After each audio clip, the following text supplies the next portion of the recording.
All right. Welcome, everyone, to this episode of Monetizing Your Mental Capital. I'm your host, Will Christensen. This is sponsored by Seller Labs. Seller Labs is the tool, especially for new Amazon sellers trying to figure out how to get and succeed in this wild jungle. Those of you who are watching this on YouTube, Dano actually lives in a jungle, apparently. He's got a beautiful picture of a leopard behind him in his virtual background. So, Dano, tell me why would an Amazon seller who's looking to monetize their mental capital, who's looking to grow their Amazon business, why would they be interested in hearing from you today on our episode? Yeah, that's a good question. Thanks for having me, Will. Well, I would say I've done a lot of things on Amazon. I have built and sold a private label business. And after selling it in 2019, I decided to go back to the agency business, helping other Amazon sellers. And I would say I've collected a decent amount of experience in the meantime. So you've been around this block a few times. Yep. I've been selling myself. I started in 2014, built my private label brand around wireless charging. And yes, I had to go through all the things that Amazon has to offer, including account suspension and all these funny things. And also the exit of the business was an experience in itself to sell your baby, the business that you've spent the last 5 years building, and just to go through this process of how it works and how it feels was quite something. Yeah. I can only imagine. Okay. So, Dano, my next question for you is this. When is the first time you can remember monetizing mental capital? Mental capital. I would say in terms of an entrepreneur, of somebody who has always had this passion to do things his own way and who has always made the choice towards freedom versus safety. And by the way, I've never been employed in my life. So the first time I remember venturing into this realm of, okay, let's do business, was when I came to Cologne as a kid, and I was a huge fan of bicycles. I loved bicycles, and I realized there were a lot of broken bicycles around me, and I was quite good at repairing them.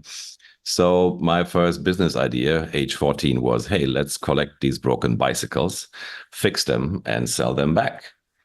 And it worked quite well, except my logistics partner, who was my mom, at some point refused to drive around town and collect broken bicycles. So that's where my first business kind of collapsed. Those logistic partners, was she getting a cut of all the earnings? Like, did you figure out a good way to compensate your logistics partner, or was she just being compensated because, she was an indentured servant more than a compensated partner?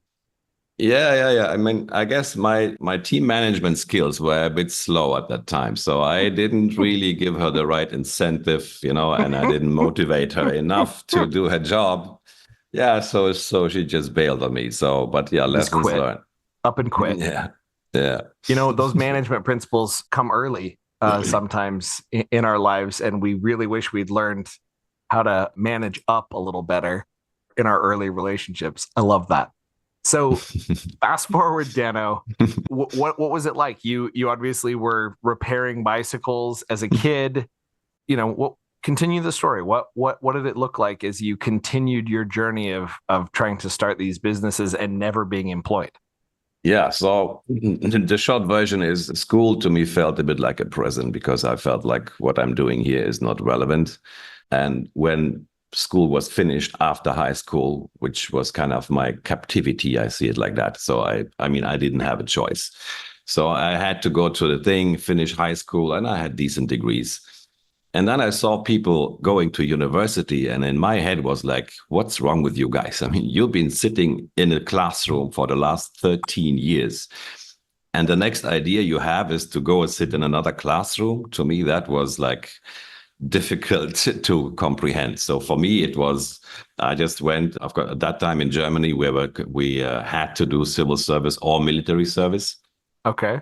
So I went the civil service way. So that was another obligation that I had in my life. I had to finish like 20 months of civil service, taking care of, of disabled adults and stuff like that. But having done that, so that was the first time in my life when I ever was free to choose what I want to do. And my first choice was to go and study jazz because I loved Jazz. music. Yeah, so I studied jazz saxophone and piano. That was the first. So I just went, I just followed my passion. And I think that is one of my core principles, to follow my passion and do what I feel is right for me instead of what people around me tell me what I have to do. So that was the first step. I realized I'm not going to make much money playing saxophone in Munich.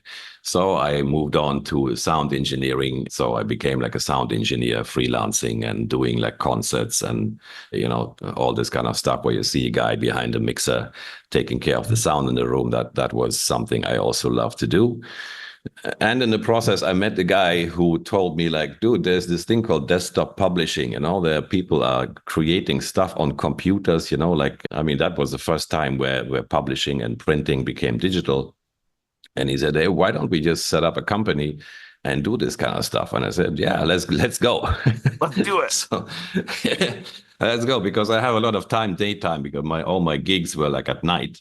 So during daytime, I had time to do other stuff. So I thought, okay, let's go ahead and buy a computer, an Apple Centris 650, which I think had 1 megabyte of RAM and cost a fortune. I had to lease this thing. I had to pay for this thing for 2 years or something, because Holy crap.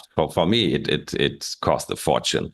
And I remember the first time that the technician came, set this thing up in my room, and I was looking at the screen and like, wow, what is going on here? And I saw, oh, there's a menu at the top. So I clicked at the menu, and then the menu bar came down. But when I released the mouse button, the menu bar went away. So I didn't understand the concept of click and drag. So I called the shop. I said, guys, what's wrong with your computer? Whenever I release the mouse, the menu goes away. Yeah, so these were the early stages of my entrepreneurship in the late 90s. But yeah, I figured out how to use the mouse and how to use menus and how to do desktop publishing. So I became a freelancer. I worked with those days it was called multimedia companies. All the agencies and I think there were only 2 in Munich, which actually dealt with digital media. That was like a new thing. And there was this thing called internet, where you have this 4K modem and does like all these funny sounds. And then, yeah. And then you open a web, and then you open this thing. It's called CompuServe, and you wonder, like, what am I going to do here? What is this about? But those days, it was all about CD-ROMs. So all interactive media was delivered on CD-ROMs, and with a software called Director, if I'm not mistaken. So that was my first digital journey to create these interactive applications for BMW. Where they would deliver these CD-ROMs, and then you could click around and you can configure your car and all that. So it was quite a learning curve. But in the year 2000, I was ready to start my own agency. So that one was called Def Design. You can see the pattern here between Def Device now. Def Design. Yeah. Got it. So that's when I started my own agency, the first own company. I started in 2000, and we were serving like big clients like Siemens and EADS. The A380 Airbus launch of that biggest airplane on the planet. That was one of our jobs, was to kind of accompany and do the digital part of this Airbus launch in form of a CD-ROM and stuff. Yeah, so that was when I started my first company. And in terms of businesses, I think I started 16 around in my life. And yeah, it's been an interesting journey, and I still keep learning. I love it. Yeah. I love it. So next question for you here. As you consider, and you mentioned before we jumped on that a lot of times what you're talking on podcasts about is Amazon Japan. And I definitely want to get to that. I'm very curious to hear about your experience with Amazon Japan. As you consider your journey, finding these different scenarios, I'm sure you've run across people who have been interested in learning more about what you do. And maybe even you've had the scenario that many of us have had, where in a coffee shop or something like that, a friend comes to you and says, Will, I just started this crazy Amazon brand and I'm selling these back scratchers, and like I'm gonna be a billionaire. I'm pretty sure. I'm doing like $2,000 a month right now, and I'm like not even trying. And I know that you do some of this Amazon stuff. Like I remember you saying that you like sold an Amazon business or something. What should I do? And at that moment, you're thinking, oh boy, I've known you since I was five. Like, do I really want to mix business with, like with my friends? And so you just start to say, okay, what nuggets can I give this guy? Mm, Like how much of the Corvette or the Ferrari can I give him without him running it into the wall? Right? Like mm. what piece of advice could I give him to help him kind of get started on that journey and get things connected? And I'm curious, what sort of advice would you give to a friend who just stopped you in a coffee shop like that and said, I'm doing a couple grand a month on this brand and I think I'm going to be a billionaire, but like, what should I do next? That's a great question. So if he's already doing a couple of grand a month, I would say congratulations, because from your story, it sounds like he doesn't know what he's doing. So if he's already making a couple of Congratulations for grand, figuring out good something. luck, dude. Yeah, so that's fantastic. So I would say, first of all, keep going, man, because you're already making profit, so keep going. But of course, in order to grow an online business, oh my God, where to start? So first of all, I would ask him to look at where is he unique? Where is his USP, so to say? Where can he do something, that makes him special? And around this topic, I would recommend to build an audience. And I think this is, in my understanding, this is the only way to survive online. Because if you're just the next guy selling a back scratcher, there will always be another guy who will sell it for cheaper. And if the only reason for people to buy your stuff is because it's cheap, that is a downhill route and it's not gonna last. There's So other the people only in way China to who can do it cheaper. oh yeah, there will always be the next Chinaman who can sell a cheaper back scratcher.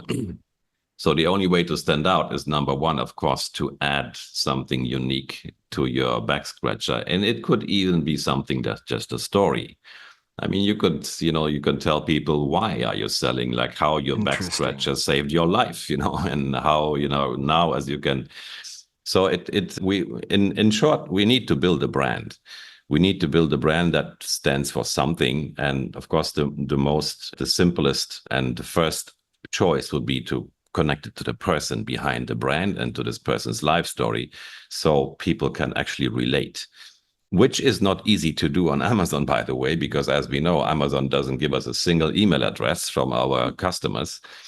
So the first thing I would tell him to do is build your own store, build your at least brand website, and do all you can to build an audience, build a kind of a fan community around what you do, around your story, interact with them, ask them like how to scratch their back better, and implement these recommendations, improvement, and that's what I call a business, when you actually have an interaction with your customers, like a good one, like that, like a win-win situation where they feel understood, they care for you, you care for them. That's when you build a business, and that's maybe where the Ferrari might come along. But if you just the next back scratcher guy, it's not going to go very far. Love it. So if you're just the next back scratcher guy, you're probably not going to go very far. But if you find something unique, that's really, I think that's fascinating. So, I mean, it makes sense, right? Build a brand. I mean, if I'm, random Joe wanting to get onto Amazon and I don't have a product that I'm putting out there, but I want to be unique, how do I do that without breaking the bank in, running out and having somebody develop something custom in China? And I mean, obviously you have Hmm. connections over there, but what could I do to get my feet wet to see if like this is a game I want to play? Oh yeah, and that is the $1 million question, of course. I mean, I remember when I started my Amazon business, the Apple Watch came out, And I was looking around in this, amazing.com was the course that me and almost every other one under the sun was joining at that time. And yeah, and I saw this thing, it says the Apple Watch, and I mean, I was an Apple fan. So, and of course there would be things around the Apple Watch that, users would need, like an Apple Watch stand. So that was my process. So there is a new product, there is demand for something that would be accompanying this product, like a stand or a charging stand or a wristband. So I felt challenged to move into this kind of area. So, but I would say most of the time there are coincidences, and I think this decision should be led by our passion. It should be something that is meaningful to us, because that's when we can actually bring value to the story, and where we can, where we enjoy developing something around this topic. And it has a lot to do, for me, it's about intuition, which to me is a very fascinating topic in itself. But if we can let our intuition guide us towards what we love to do and what is meaningful, and then make this connection with the outside world where something suddenly shows up, and we have this feeling like, yeah, where there's this like deep yes inside of us. I think that's the green light to get going. And I don't think it should be based on numbers alone. Of course, there's a lot of tools out there which can give us a lot of information, and I would not ignore them. And I would definitely do some research and see what's happening in the marketplace. That's where is demand, which product areas are like growing and which are going down. But to me, it's a very emotional thing to decide on, because you're going to be stuck with this thing for the next few years. So you better love it. So if you don't like that back scratcher, you probably shouldn't be selling it on Amazon, because you're literally going to be stuck with hundreds of these things, like the returns, oh yeah.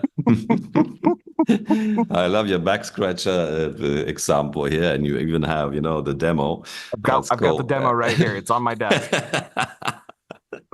Yeah, that's very sweet. But yeah, I mean, to summarize, I would say it is like a love relationship in a way, and it should feel right. Yeah, but at the same time, we should use our brain, to figure out what's happening. So I love that. Pick something you're passionate about. Find, go look and see what gaps that are out there. Identify some of those gaps, and then start figuring out what it would take to buy 100 of those and ship them off to FBA. See what happens. Yeah. And at the same time, consider what is your brand going to look like? What are you going to say about this stuff? Like what's going to be your story? How are you going to present this business case to the people, to your friends and family in the first place? Talk to them, ask them what they think. And so, yeah, as I said, one of the requirements to me is the possibility to build a community around this topic. And of course, the more it's something that people really care about, if it's like if it takes away pain, or if it's something people love, it's much easier, of course, to build a community. I mean, toilet paper is maybe a bit hard, to build a community around. But if it's something that people really care for, this part of the journey becomes much more easy. Interesting. I think that, I mean, you've struck something there for me, because one, pick something you're passionate about, but two, like, can you build a community around it? Yeah. Right. So if you're selling on Amazon right now, so let's speak to that, to the sellers who are out there right now, and 95% of their business is FBA. How does someone like that begin to diversify? And they go pick up a Shopify store, or they decide to do a WooCommerce or whatever it is. How do they begin to build a community? If they're let's say that I was doing $10,000 to $50,000 a month in back scratchers. It's a lot of back scratchers. I'm sure there's a guy out there who's doing $10,000 to $50,000 a month in back scratchers. There's gotta be. I hope he's listening. I hope he's listening. So for that guy who is doing that much, what can he do to build a community where Amazon is so difficult to work with in terms of, Yeah, you don't even get an email address? yeah, of course. Yeah, so what we can do on Amazon, one of the very few things we can do on Amazon is to add inserts to our products, right? I mean, that is one of the go-to strategies. So you put something into your package that says, "Hey, thank you for buying my product. Here's a QR code or here's a link to get XYZ, some offer that would motivate people to actually go visit a website like my website in that case and leave their email address." So that is one of the ways to get people off Amazon. And as far as I know, it's still not against terms of service, although almost everything is. But I think we're still allowed. We cannot ask for reviews, obviously, but we can offer like a lifetime warranty. If your back scratcher breaks, I'll send you another one for free. I'll send you another back Stuff, scratcher. yeah, stuff like that. So this is something we can do. But I would definitely not rely on Amazon alone. I would build my website and I would build an email list and I would put everybody I know into my email list first, my so-called friends and family list, which I think for every business owner should be the core of his business. And I would let people know. I would tell them like, look, this is what I'm doing. What do you think? Would you like a sample? Where can we improve? And then, of course, I would build my online presence by publishing content. I mean, of course, you can do all this kind of stuff on social. You can show people how you're scratching your back on TikTok. You Yeah. can create, blog post content, press releases. You can cooperate with people who maybe sell back cream or something. So you can build your network of related industries or people Back who are cream. serving the So, same. back scratcher guy, if you're listening, back cream. Back cream might be the answer here. No, but Yeah, yeah, complementary yeah. products are a very Of valuable course. way to Yeah, consider. yeah, definitely. Yeah, just look at the people who are serving the same audience. Like in this case, humans with a back. But yeah, so to look at this neighboring companies who serve the same audience, to me, that is a huge potential to collaborate. And then maybe the next guy who has, I don't know, 1,000 visitors per month on his back cream website, he might be showing your back scratcher, and that's how you grow your influence and your following and your online presence off Amazon. Okay. I'm picking up what you're putting down there. So, next question here. What would you say are the most commonly overlooked things for Amazon sellers when it comes to you know, reviews? And are reviews even important in 2024? Obviously they were at the beginning. Like the review machine was like how you Mm, how you pushed your stuff to the top. mm, And then they got all excited about incentivized reviews and banned a whole bunch of people. And you know, wh- what's that mm. landscape like now? I could You're tell you a laughing because story we about. both know about multiple companies that are no longer a thing because Well, when I was selling, I built a service around ManyChat, incentivizing, like paying people for sample products off Amazon and encouraging them to leave a review. And it worked quite well for myself. I offered it as a service to other Amazon sellers. It worked for them quite well. But then came out this new terms of service where you cannot compensate an Amazon seller, an Amazon customer outside of Amazon. And that was the end of the story. So yeah, I can closely relate to that review so building mechanism and how it was banned. I think reviews are still super important. I mean, I I have to mean, tell you a hilarious story about this. all right, go ahead. So my mom, and I don't know how she won the golden ticket, but she got invited to be part of the Vine program. So like No there are a way, select group of people who, and I have you ever met a Vine not in person? person. No. Not in person. So my mom, this is my claim to fame. My mom's a Vine invitee. Um, Apparently she's a writer. So yeah, she's got some stuff on her plate from that standpoint. And she had written several reviews, and anything she writes, she's going to write well. Well, apparently enough people clicked that was helpful on her stuff. She thinks that's why that she got invited to be part of Vine. And basically what Vine is a ginormous Amazon store where all you have to pay is taxes. You don't pay for the products. So like my dad, it's funny because it's my mom, but it's not my mom, it's my dad. My dad gets on there, and I'll tell you what, Christmas presents, birthday presents, everything got better at our house. Now that like actually hilariously, this fidget right here on my desk, I didn't even realize I was like fidgeting with it. This fidget is from Vine. So like, and my dad will get it out of the package, like totally like complying to their terms, because you have to like leave a review on the stuff and the whole bit. But it is crazy the amount of stuff that they are putting reviews up. And my mom's like, yeah, at this point, dad's on Vine, not me, because they've just got so many things and like $300 speakers. I mean, all sorts of stuff that you just, it's amazing. It's amazing. It is unbelievable. Yeah. And I can only imagine. And I always wish to meet a Vine member, because it must be like freaking heaven. I mean, you just buy stuff for free. Like there's no limit. There's no limit to the number of things. And you basically just meander around and look at all of these things that are more than 90% off. And you think, oh, do I want that? Yeah, I want that.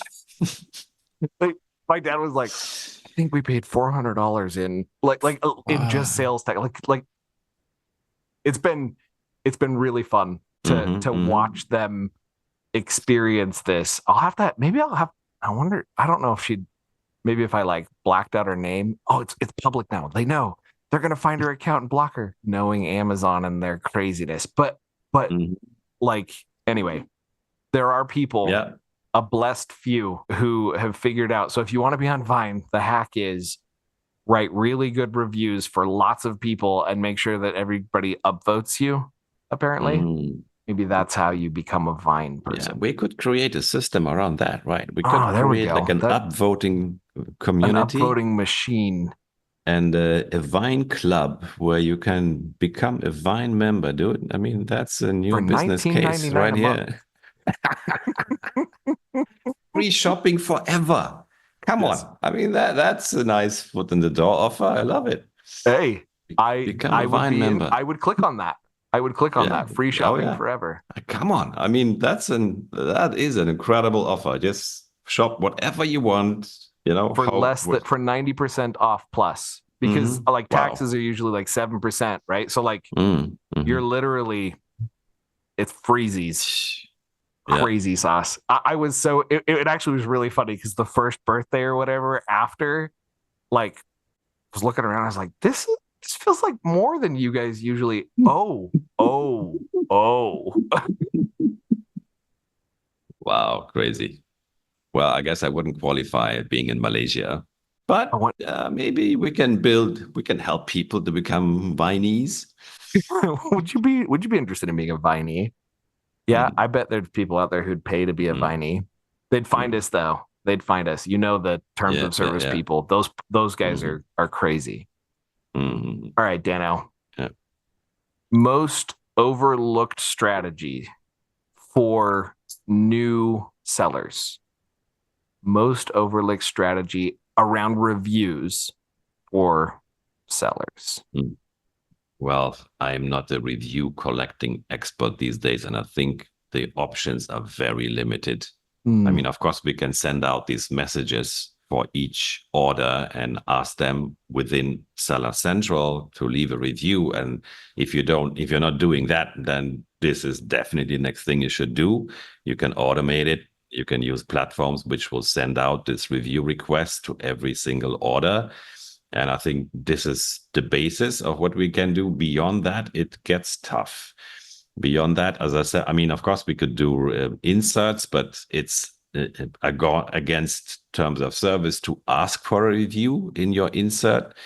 So in terms of getting more reviews, I think the best thing we can do is have a great product and make customers happy. I think that is the best strategy we can do. But beyond that, I'm not aware of any great hacks. As I said, I did have one, but that was forbidden.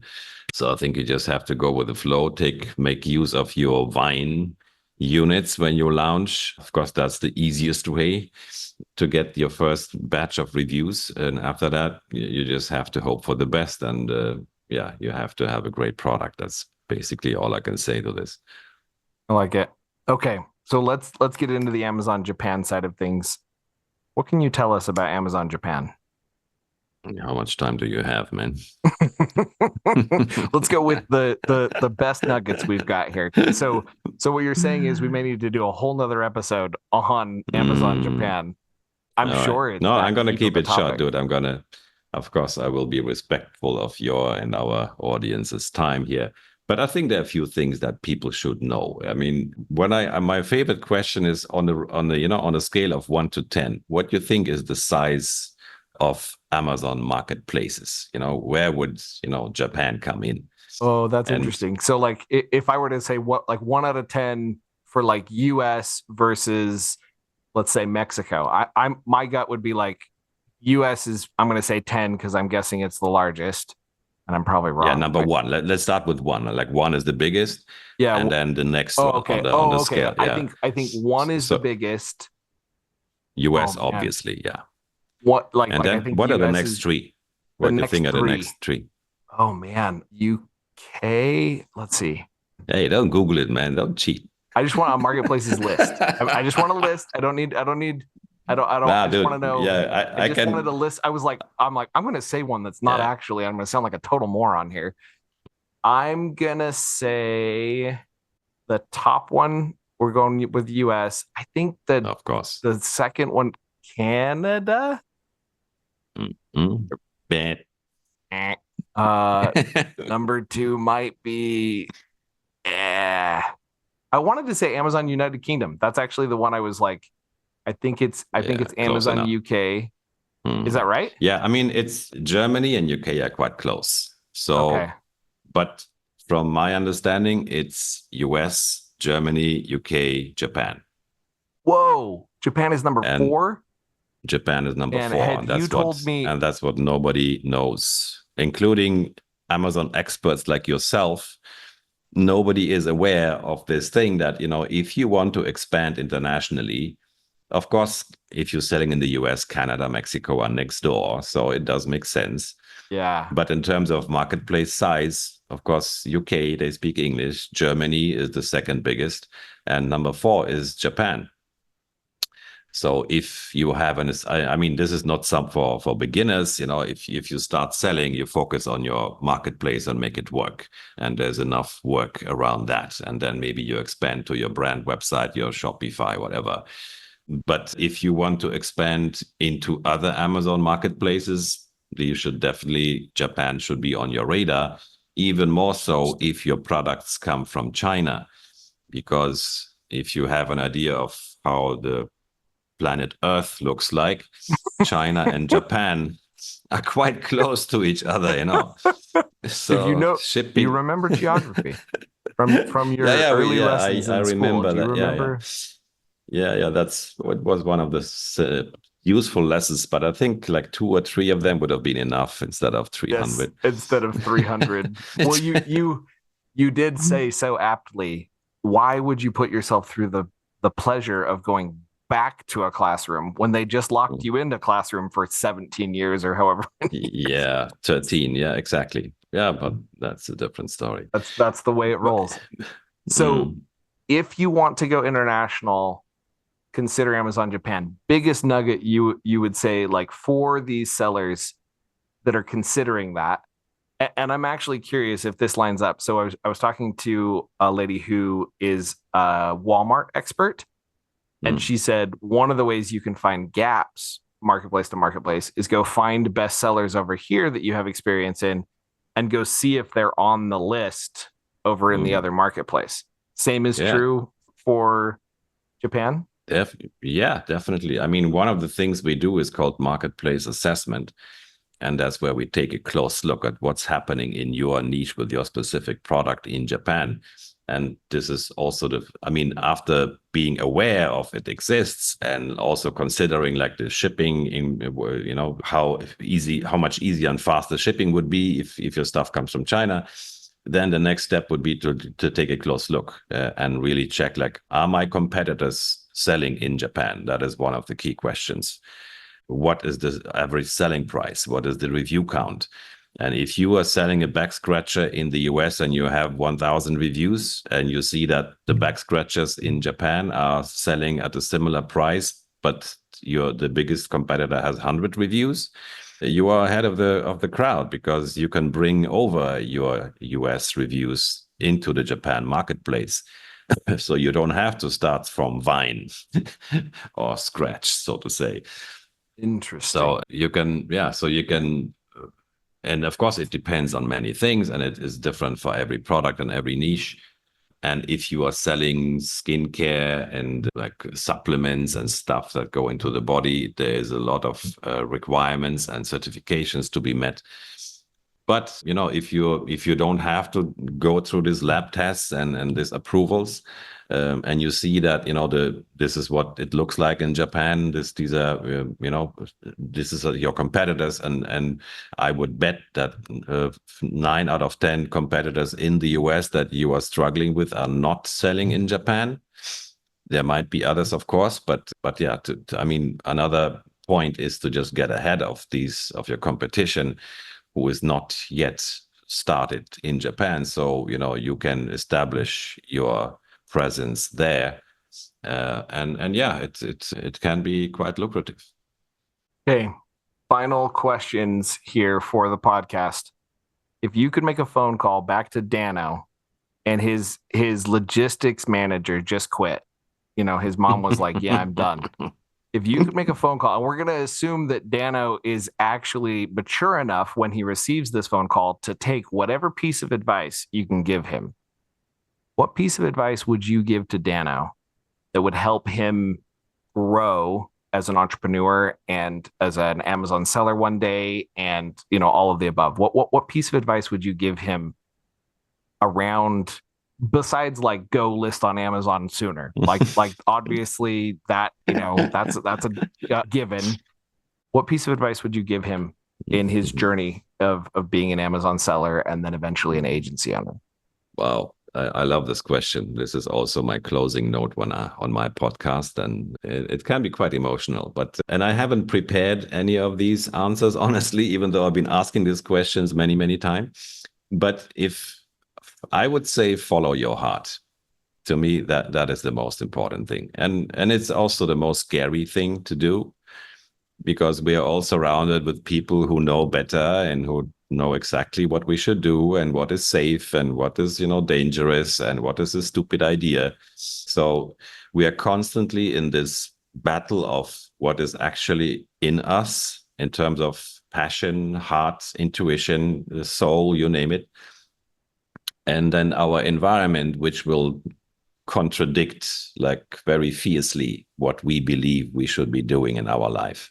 And I would encourage young Dano to just keep following his heart and have the courage, to do it, because it takes a lot of courage to follow your heart and not follow what your mom said you should do with your life. I love that. I think that is absolutely fantastic advice. Final question, final question. Any tips, tricks, hacks, or books that you've come across in the last year, Dano, that you feel would help our listeners do better as Amazon sellers or as they look to monetize their mental capital? The one thing I have become very excited about recently is the acquisition model. So, I know maybe this is a bit beyond the scope of selling on Amazon, but today, this would be also a piece of advice I would give my young self. Before starting a business, consider buying a business.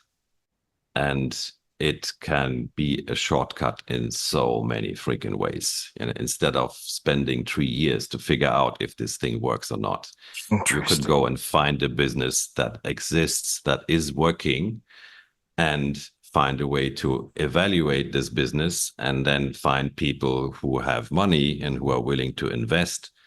And that's where you start from a completely different level. And this is what I find fascinating today because it opens so many opportunities. This topic called strategic investment. There are people out there talking about this. One of them is Gordon Bizarre. He has a YouTube channel and he's talking about this topic.